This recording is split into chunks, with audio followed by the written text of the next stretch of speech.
My name is Kylie and I'm 32 years old. Last Sunday should have been perfect.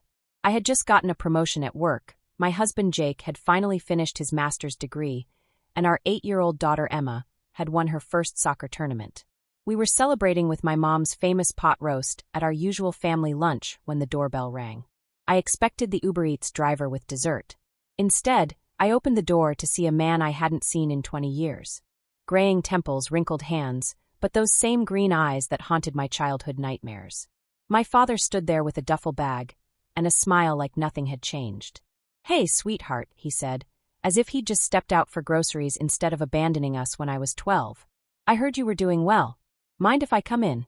Something inside me that had been dormant for 2 decades suddenly roared to life. This wasn't going to be the reunion he was expecting. If you've ever had someone from your past show up uninvited, thinking they could just waltz back into your life, you'll understand what happened next. Make sure to stick around because this story gets wild. Growing up in suburban Denver, we looked like the perfect middle-class family from the outside. Dad worked construction, Mom was a nurse, and we lived in a 3-bedroom house with a white picket fence. My younger brother Tommy was the golden child, athletic and charming, while I was the responsible one who helped Mom with everything. Dad was the kind of man who could fix anything with his hands, but couldn't fix the drinking problem that started after he lost his job in 2003.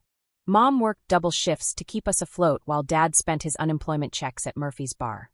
The house became a minefield where we tiptoed around his moods, never knowing if we'd get the loving father who taught us to ride bikes or the angry stranger who screamed about bills and broken dreams. Tommy adapted by becoming the class clown, getting attention through mischief and sports. I became the little adult, making sure homework was done, dinner was started, and Mom had someone to talk to when Dad didn't come home. We learned to read the signs. His truck in the driveway meant uncertainty, the smell of beer at 2 p.m. meant hide in our rooms, and the sound of Mom crying meant another bill went unpaid. The breaking point came on my 12th birthday. Dad had promised to take me to the amusement park, something I'd been looking forward to for months. I woke up early, put on my best dress, and waited on the front porch for 3 hours. He never showed. When he finally stumbled home at midnight, reeking of alcohol and another woman's perfume, Mom handed him divorce papers she'd been hiding in her jewelry box for 6 months. The signs were there long before that birthday. Dad had been disappearing for longer periods, coming home with stories that didn't add up. Money went missing from Mom's purse. Phone calls came at odd hours that he'd taken the garage, speaking in hushed tones about opportunities and fresh starts. What started as occasional absences became regular patterns. He'd leave for work on Monday and return Thursday with no explanation. Mom stopped asking questions, and we stopped expecting answers. The family photos on the mantel gradually featured fewer and fewer pictures of all 4 of us together. We normalized the chaos because it was all we knew. Tommy and I developed our own language of looks and signals. A raised eyebrow meant, "Dad's in a mood, stay quiet." A hand gesture meant, "Go to your room until Mom calls for dinner." We became experts at managing his emotional weather, adjusting our behavior to match his unpredictable climate. The most painful part was how we made excuses for him. When he missed Tommy's baseball games, we told ourselves he was working hard for the family. When he forgot my school plays, we convinced ourselves he was stressed about money. We protected him from consequences while he systematically destroyed the foundation of our family, one broken promise at a time. Standing in my doorway 20 years later, Dad acted like his absence had been a minor inconvenience rather than a devastating abandonment.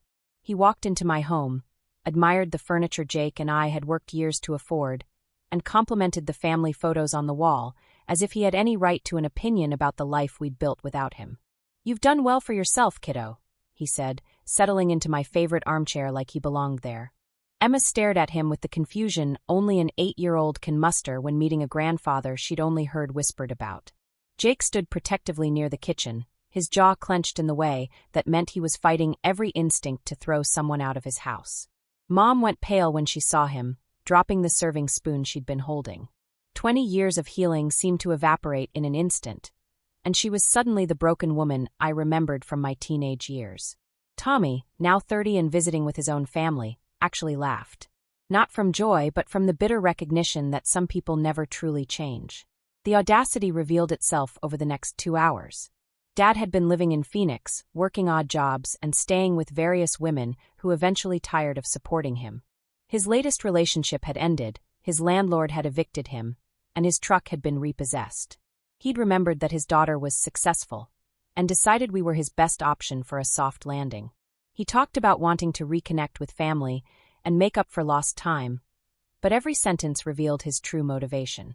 He asked about my salary, complimented my house, and mentioned how expensive rent had become everywhere.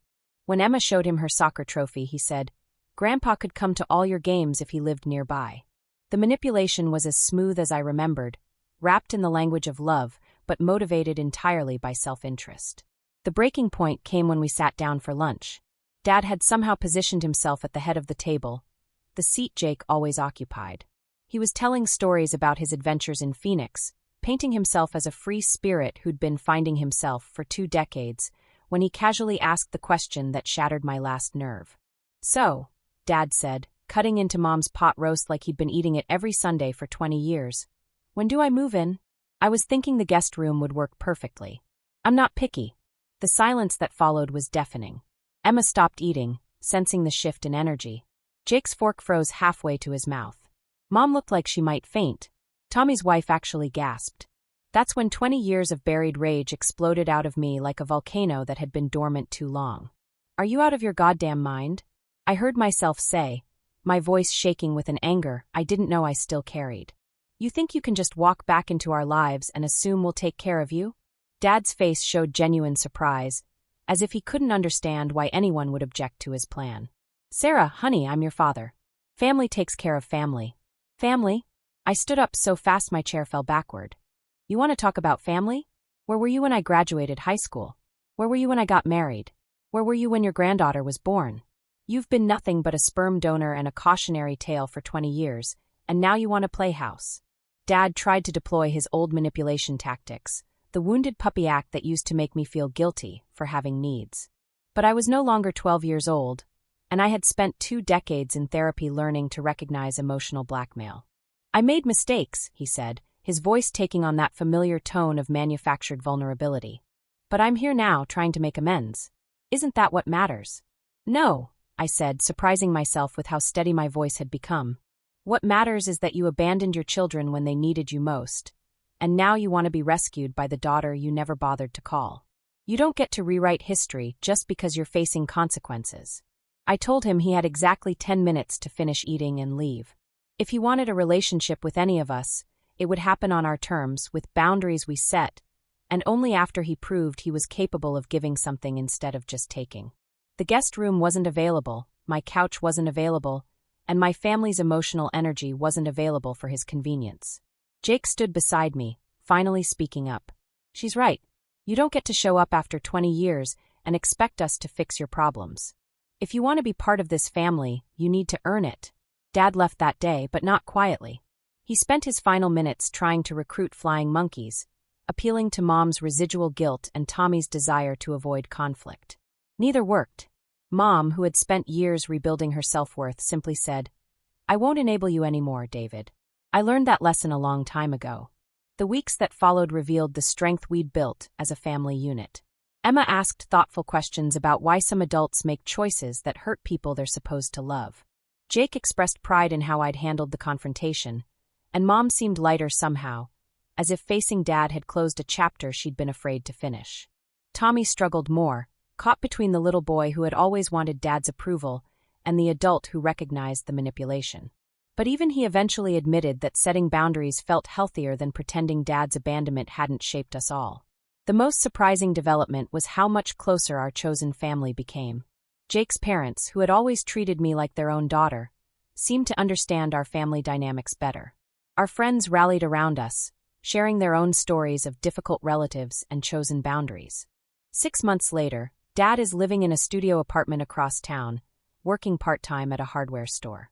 He calls occasionally, usually when he needs something, but sometimes just to talk. I answer about half the time, which is more than he deserves but less than his manipulation demands. The truth I've learned is that blood doesn't automatically create obligation.